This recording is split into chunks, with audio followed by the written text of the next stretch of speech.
We start tonight with a look outside live over Denver. You're looking across I-25 downtown. And today we're moving into yet another very warm, very windy week and all of the risks that come with it. Thanks for joining us at 5. I'm Jennifer Meckles. And I'm Mark Salinger. This next stretch of warm weather is once again raising that fire danger all across the state. Outside today, it felt more like September maybe than the middle of February. Corey Reppenhagen joining us this evening. Corey, we've talked about it week after week, but it just doesn't feel like winter out there. Nah, winter just never came to the Front Range, and it looks like it just will not this year. It's pretty official. Winter's over. So we do have a storm system moving in. It's going to have various impacts to the area. Warm temperatures, wind, fire danger, snow in the mountains. I'll talk about that in a second, but look at these temperatures here. This is something, man, this was something else this day, wasn't it? I mean, you got to enjoy it because we do not see this very often, maybe once every 40 years, 45 years. So we tied the record now for the most 60-degree days in a single winter season. Look, it was 45 years ago the last time we had something like this, and then 30 years before that. So it doesn't happen very often. So take advantage of it if you can. Hopefully you were able to get outside. We also broke a daily temperature record. 68 broke the old record of 67 from 2017. And now that is going to increase the fire danger. Grass fire danger is going up here. Warnings in pink, watches in the tannish colors there. Tuesday is really the day I'm got the concern about because those winds could get up above 60 miles per hour. So those are the kind of power pole snapping type of winds we could see on Tuesday.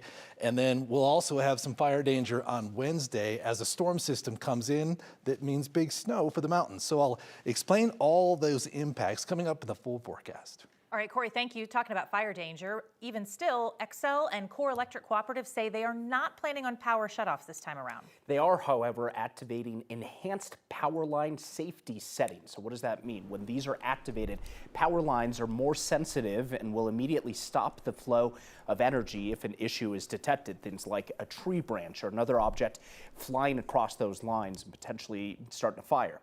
If a power line is turned off, they'll stay that way until a crew can visually inspect it. This means unplanned outages may last a little bit longer than usual. But again, at this point, there are no planned safety outages like we've seen during high fire danger days in the past couple of months.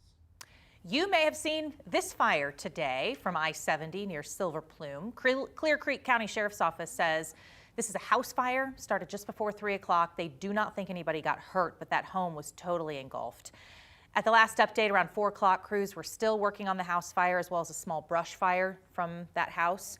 We also know several agencies, including Clear Creek, Evergreen, Gilpin, and Foothills Fire, are all out there responding. A Douglas County deputy has been fired after being arrested on suspicion of DUI and assaulting a peace officer. Andrew Sanders was arrested by Parker police last Saturday night on February 7th. On Friday, the Douglas County Sheriff posted online that Sanders had been fired, calling the allegations disgraceful. Sanders' next court appearance is scheduled for February 24th. The 7 states of the Colorado River have failed to meet a deadline for an agreement on how to manage the river. This was first reported by our partners at the Denver Gazette. That deadline was yesterday. The negotiations have mainly centered on how much each basin was willing or able to reduce their portion of Colorado River water. The upper basin states, Utah, Wyoming, Colorado, New Mexico, want big cuts for California, Arizona, Nevada, the states that get their water from Lake Mead. America's 2 largest reservoirs on the river, Lake Powell and Lake Mead, have dropped to critically low levels. They've already missed a November deadline and several before that. The Department of the Interior is now holding fast to its final deadline, October 1st, later this year, to have some kind of agreement in place. That date is also the start of the 2027 water year.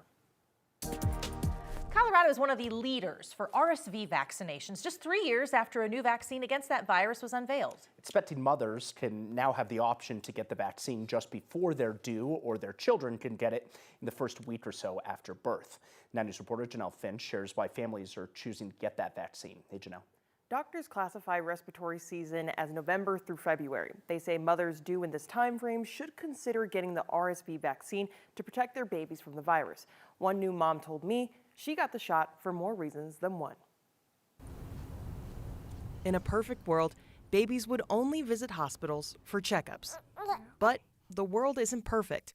New moms know if their little one gets seriously sick, they may end up back in one of these beds. Yeah, are you hungry? So when Allison Doyle reached 32 weeks, she got vaccinated for RSV.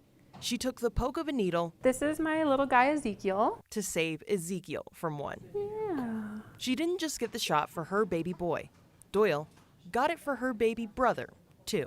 My mom used to always tell us stories growing up about how he got RSV. He was kind of a sick baby and how hard that was for them. She says she didn't want Ezekiel to potentially endure the same as her brother. That's the goal, is to do all the things I can to keep him healthy. Doyle isn't the only mother protecting her baby from RSV. Data from the CDC found Colorado to be one of the top 6 states for RSV immunizations. They have been shown to decrease the risk of hospitalization and really decrease the risk of needing intensive care. Doctors at Intermountain Health say babies are up to 9 times less likely to be hospitalized with vaccination. It's an easy way for us to protect babies from really serious RSV infections, which we are seeing a lot of right now in our community. Pediatrician Dr. Ashley Locksmith says RSV can present as a bad cold in adults. In little babies, they have very small airways, and so RSV causes a lot of inflammation and a lot of mucus, which can very quickly make it difficult for babies to breathe. Dr. Locksmith says at its most extreme, babies can end up with bronchiolitis or a lower respiratory tract infection. Every child's a little bit different, but we know that there is a risk with that. Doyle says her brother has asthma to this day. While she can't protect Ezekiel from all the dangers of this imperfect world, she hopes she can set him up for a healthy start at life. Easy thing for me to want to do. Doctors at Intermountain Health explained that Doyle's brother had an extreme case of RSV. They say most babies who get RSV will recover fully. They recommend, if you are considering getting the shot, to talk to your provider about options. Janelle Finch, 9 News. And there's a good chance that your provider will be talking to you, especially if you're expecting a baby. Okay, Janelle, thank you. Some good news out of Milan today. Lindsey Vonn was discharged from the Italian hospital where she was admitted a week ago for that broken leg that she had. Yeah, this comes after that horrific crash that cut short her big Olympic comeback journey. Vonn's team says she's getting ready to fly back home today. The Colorado-based skier said yesterday her 4th round of surgeries went well. She's looking forward to coming back to the U.S. The 41-year-old says she is improving after a couple difficult days, but warns she has a long, long way to go.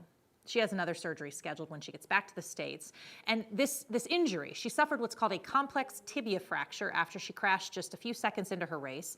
Orthopedic specialists tell us that recovery from that kind of injury can take 8+ months before an athlete can return to competition.